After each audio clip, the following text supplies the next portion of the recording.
नमस्कार, बहुत स्वागत है आपका। मैं हूं आपके साथ सुमित शर्मा और बुलेटिन में हम सबसे पहले बात करेंगे केंद्रीय गृह मंत्री अमित शाह की, जो आज रात 8 बजे भोपाल आएंगे।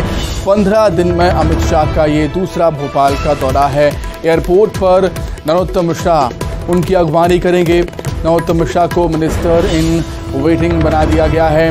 भोपाल के बीजेपी दफ्तर में अमित शाह अहम बैठक लेंगे और इस दौरान बीजेपी के आला नेताओं के साथ विधानसभा चुनाव पर रणनीति बनेगी। ये बैठक रात करीब 11:30 बजे तक चल सकती है।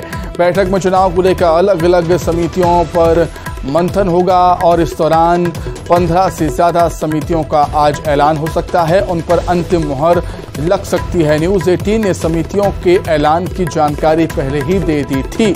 अलग अलग समितियों के प्रमुखों के नाम का ऐलान भी किया जा सकता है, जिसमें ज्योतिरादित्य सिंधिया, कैलाश विजयवर्गीय, प्रहलाद सिंह पटेल, उमा भारती, फग्गन सिंह कुलस्ते, वीरेंद्र कुमार खटीक को अहम जिम्मेदारियां मिल सकती हैं।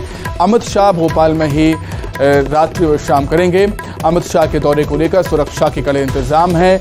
बीजेपी ऑफिस और ताज लेक फ्रंट तक के इलाके में नो फ्लाई जोन घोषित किया गया है।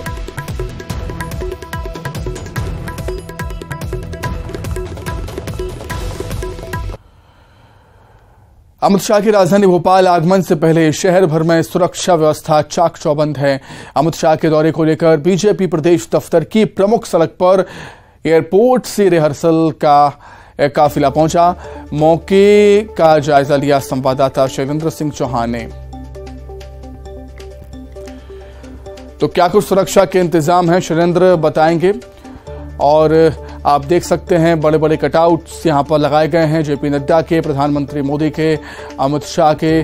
चुनाव को लेकर कमर कस ली है बीजेपी ने। मध्य प्रदेश और छत्तीसगढ़ में इस साल विधानसभा चुनाव होने हैं। लगातार केंद्रीय नेतृत्व दौरे कर रहा है, चाहे वो छत्तीसगढ़ की बात हो या मध्य प्रदेश की बात हो।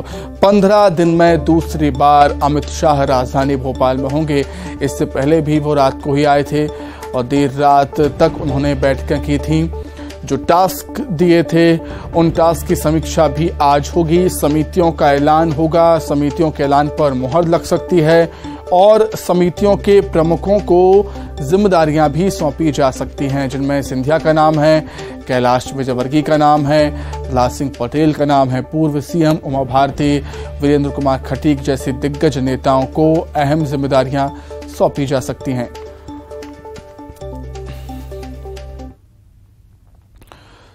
तो अधिक चर्चा करने के लिए सीधे हम राजधानी भोपाल का रुख कर लेते हैं। सहयोगी शैलेंद्र चौहान हमारे साथ जुड़ गए हैं। शैलेंद्र, बीजेपी आने वाले विधानसभा चुनाव में खासतौर से मध्य प्रदेश में कोई भी रिस्क नहीं लेना चाहती है, कोई भी चूक ना हो, बीजेपी यही चाहती है और यही वजह है कि 15 दिन में दूसरी बार अमित शाह भोपाल में आज होंगे। शैलेंद्र। हाँ, देखिए सुमिता, भाजपा की ये बैठक बहुत ही महत्वपूर्ण है क्योंकि इसमें न केवल केंद्रीय गृह मंत्री अमित शाह हैं बल्कि जो राष्ट्रीय संगठन मंत्री हैं BL संतोष वो भी यहीं पर है। सह संगठन मंत्री शिव प्रकाश भी यहीं हैं। क्षेत्रीय प्रचारक जो बनाए गए हैं अजय जामवाल वो भी यहीं है। तो संघ के जो प्रमुख हैं, जो संगठन में आए हुए बीजेपी में, वो सब प्रमुख पदाधिकारी भी यहीं हैं। अमित शाह भी यहीं होंगे। तो आप समझ सकते हैं कि भाजपा के मिशन 2023 के लिए ये बैठक आज की बहुत ही महत्वपूर्ण है और सारी देश की जो प्रमुख संगठन और सरकार चलाने के प्रमुख नेता होने के साथ ही यहाँ पर जो मध्य प्रदेश की टॉप लीडरशिप है वो भी यहाँ पर पूरी बैठक में मौजूद रहेगी। तो करीब 17 से 18 ऐसे पदाधिकारी हैं जो कि मिशन 2023 को लेकर अहम चर्चा करेंगे। आज यहाँ पर कुछ प्रमुख नेताओं को, जो मध्य प्रदेश में अभी प्रमुख नेता हैं, उन लोगों को जिम्मेदारी दी जाएगी। उन नेताओं को बड़े काम पर लगाया जाएगा। इसके अलावा जो विजय संकल्प अभियान है, जो पिछली बैठक में 11 जुलाई को अमित शाह जब भोपाल आए थे तो विजय संकल्प अभियान का वो आगाज करके गए थे। तो विजय संकल्प अभियान को लेकर एक पूरा रोड मैप आज ये तय होगा कि कौन कौन सी समितियां हैं, उस समितियों को कौन नेता लीड करेगा ये सारी जिम्मेदारियां दी जाएगी। इसके अलावा इस बैठक में ये तय होगा कि अगले जो 3 महीने हैं उसमें किस तरीके से भाजपा को ग्राउंड लेवल तक अपनी केंद्र सरकार और भाजपा की प्रदेश सरकार की योजना है जो उनको किस तरह जनता के बीच ले जाना है, किस तरह के जो पार्टी के जो सभी मोर्चा है उनको काम पर लगाना है। तो भाजपा पूरी तरह से मिशन मोड में है और आज की बैठक क्योंकि अमित शाह खुद मौजूद रहेंगे तो ये साफ है कि आज की बैठक में ही ये तय हो जाएगा कि भाजपा किस तरह चुनाव के लिए मैदान में उतरेगी। ठीक है शैलेंद्र, आप हमारे साथ बने रहिए। कुछ और खबरों पर आपसे आगे जानकारी हम लेंगे। आगे बढ़ते हैं। बालाघाट विधायक और पिछड़ा वर्ग कल्याण आयोग के अध्यक्ष गौरी शंकर बिसेन एक बार फिर अपने बयान को लेकर चर्चाओं में हैं, सुर्खियों में हैं। बिसेन कल तक जिसका विरोध कर रहे थे आज उसका समर्थन करते हुए नजर आए हैं। उन्होंने कहा कि प्रदीप जायसवाल को भी बीजेपी से टिकट मिलता है तो उनके लिए चुनाव में खुलकर काम करूंगा।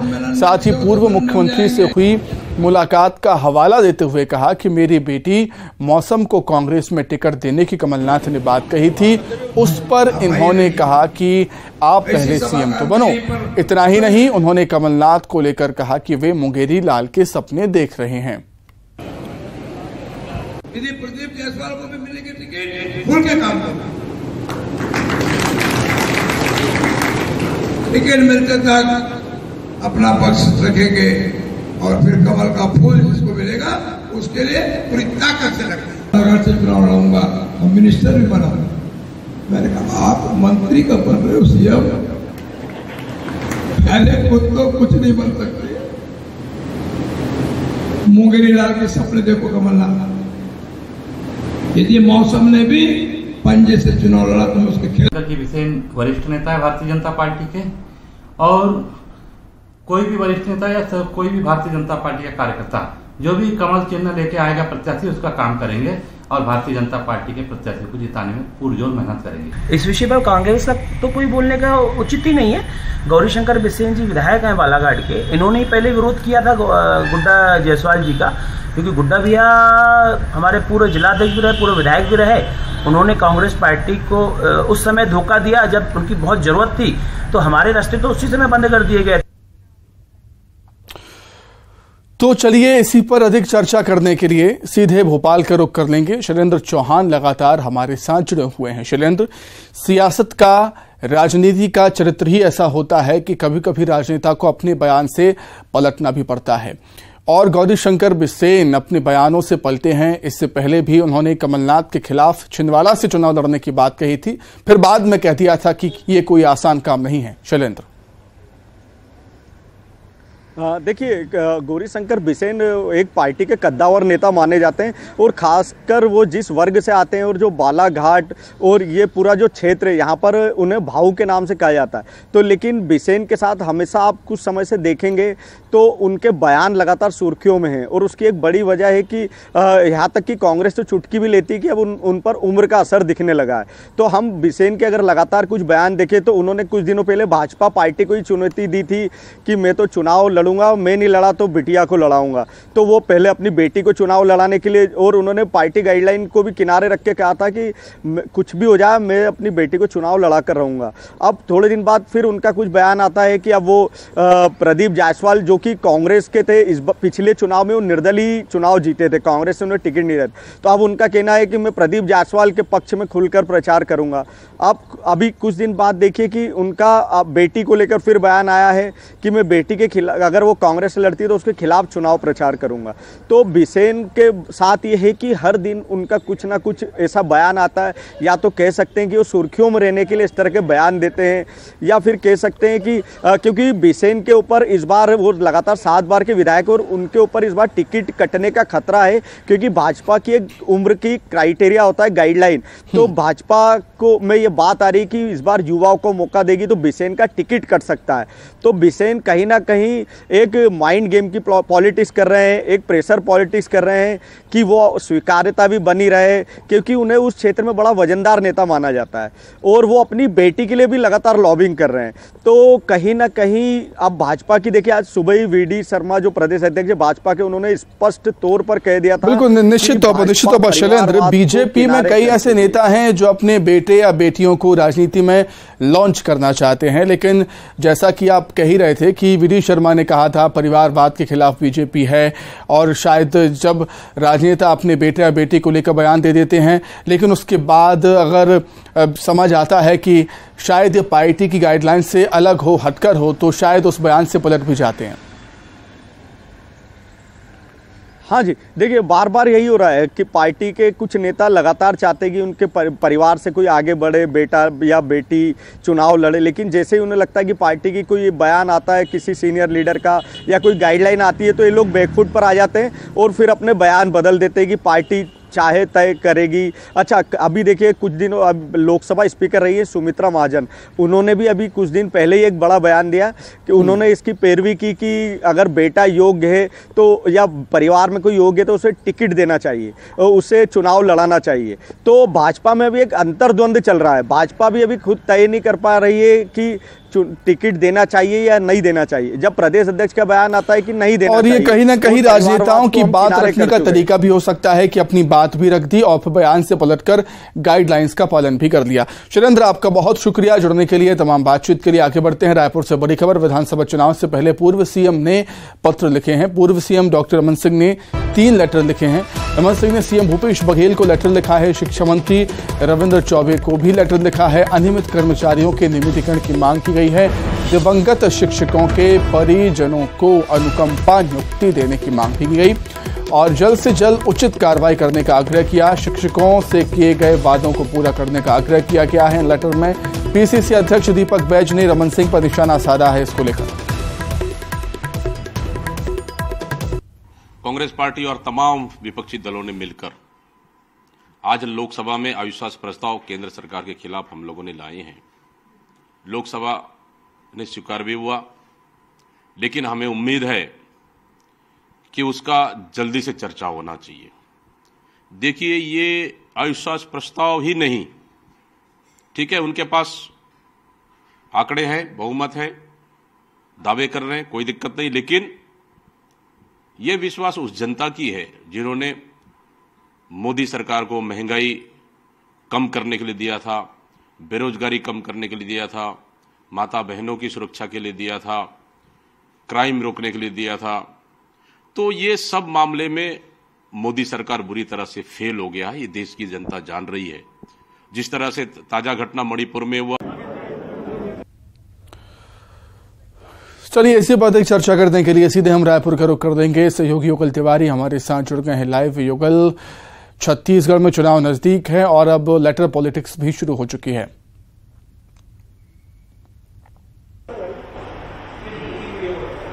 देखिए सुमित, चुनावी वर्ष है, ऐसे में पूर्व मुख्यमंत्री डॉक्टर रमन सिंह ने बैक टू बैक 3 पत्र लिखे हैं। मुख्यमंत्री भूपेश बघेल को पत्र लिखा है, शिक्षा मंत्री रविंद्र चौबे को पत्र लिखा है और उन्होंने अपने पत्र में कहा है कि जितने भी अनियमित कर्मचारी हैं उन्हें नियमितीकरण किया जाए, इसका आग्रह किया है। इसके अलावा जो दिवंगत कर्मचारी के जो परिजन हैं, वो वहाँ पर जो विधवा महिलाएं हैं वो वहाँ बैठी हुई हैं धरने पर लंबे समय से, उनके जो है अनुकंपा नियुक्ति की मांग को लेकर के वो लगातार उनके आश्वासन जो मिल रहा है उसको लेकर के पत्र लिखा है। इसके अलावा अगर हम बात करें कि जो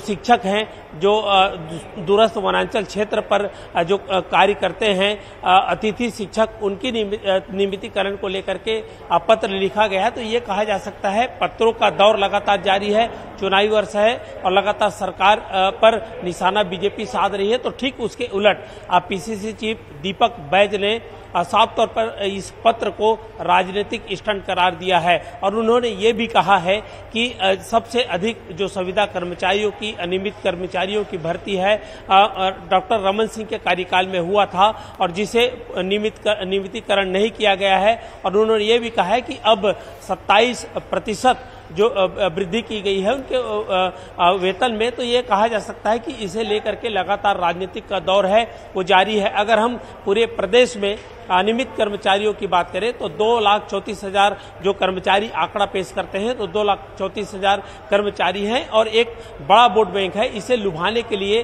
बिल्कुल बीजेपी है प्रयास कर रही है, पत्र लिख रही है, कर्मचारी आंदोलन पर है, धरने पर भी बैठे हैं। तो ये कहा जा सकता है कि इसको लेकर के छत्तीसगढ़ में सियासी पारा है वो गर्म है। जी ठीक है उगल, बहुत शुक्रिया तमाम जानकारी के लिए, आपका बहुत धन्यवाद। आगे बढ़ते हैं। वहीं मध्य प्रदेश के पूर्व मुख्यमंत्री कमलनाथ ने बड़ा बयान दिया।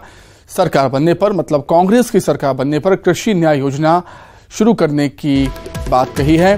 सिंचाई के लिए, किसानों को सिंचाई के लिए 5 HP के हॉर्स पावर के पंप निःशुल्क देगी कांग्रेस की सरकार। अगर सरकार बनी तो किसानों का बिजली का बिल माफ किया जाएगा, किसानों को 12 घंटे बिजली दी जाएगी, किसानों पर दर्ज केस वापस होंगे, नर्मदा सेवा सेना बनाएगी कांग्रेस, गैर राजनीतिक होगा ये दल, सीएम शिवराज भी शामिल हो सकेंगे। प्रदेश में किसानों की आय कम हुई है। नीति आयोग ने भी ये आंकड़े दिए हैं। प्रदेश के किसान कर्जदार हो गए। आय बढ़ती तो किसान कर्जदार क्या होता? आज बीजेपी कहती है हम ब्याज माफ करेंगे, तो कर्जे का क्या होगा? कर्जा पर तो ब्याज चढ़ता रहेगा। ब्याज माफ कर देने से किसान को राहत कुछ मिलेगी, पर अगर वो कर्जदार बना रहे। हमने ये सब पर अध्ययन करके ये तय किया है कि हम कृषि न्याय योजना लाएंगे। इसी के साथ ही 23 की महाभारत में फिलहाल इतना ही। नमस्कार।